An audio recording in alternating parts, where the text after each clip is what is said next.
Well, Kenyan forces are battling against gunmen holding dozens of people hostage inside a shopping mall in the capital Nairobi for a second day. Now, Israeli forces have reportedly joined Kenyans to end the deadly mall siege. Kenyan troops and Israeli forces are fighting assailants that attacked the mall, killing nearly 60 people and injuring some 200 more. There are reports of sporadic gunfire inside the mall as Kenyan forces try to kill or capture the remaining 10 to 15 gunmen who are holding about 70 people hostage. The carnage on Saturday started when gunmen stormed the Westgate Mall in an upscale neighborhood, throwing hand grenades and indiscriminately firing at people. Somalia's Al-Shabaab fighters have claimed responsibility for the attack, saying it was in retaliation for Kenya's military intervention in Somalia. To get the latest on that, we're now joined by Alifia Anjali, who is Press TV's correspondent, who's joining us live now from Nairobi. Now, Alifia, what more do we know about this at this point? Well, pretty much the statistics that you have given are correct. I'd like to say that so far about 1,000 people have been rescued since yesterday till about today morning, with 2 other hostages actually escaped. And we were able to come out of the building with the help of the Kenya Defense Forces. As you mentioned, yes, we have these special units in there. We have the Kenya Defense Forces, also the military paratroopers, who have all sort of taken, charge of the mall and are trying to basically minimize the casualties.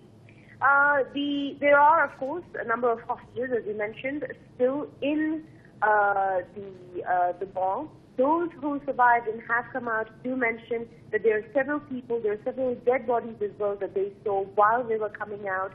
Some are still even hiding within the shops of the fourth floor mall. Now, the Kenyan President, Uhuru Kenyatta, is set to give a press statement in a few hours. And what we have basically seen today is that there has been an overwhelming response from Kenyans from around the country where they had made a blood appeal. And this is the only way that, numbers of Kenyans are flocking into different locations where they're collecting blood for those who have been injured, for those of the victims. And this is just a way to show how they can help, the best way that they can show how to help. And so countrywide, there's been an exercise of collecting blood today. So that has really been the highlight, an overwhelming response from Kenyans. The Kenyan Muslim leaders have come out and condemned the act, of course, they condemned the act of the Al-Shabaab, calling it an act of cowardice. And they stand in solidarity, and they're basically calling for, people to keep calm and that they should not be a xenophobic attack, basically.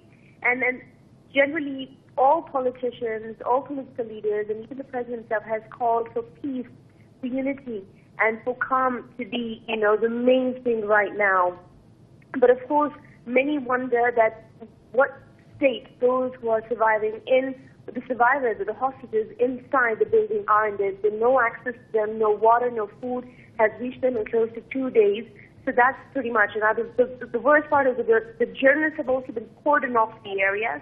They've been pushed about a half a kilometer radius, so they're unable to basically see what is happening inside the Westgate Mall. And right now, the security is just beefed up.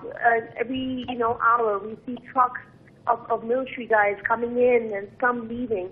So pretty much, this is the situation. It still remains tense. There are about 200 names that have been reported to be missing, and it's a really sad scenario for Kenyans over here.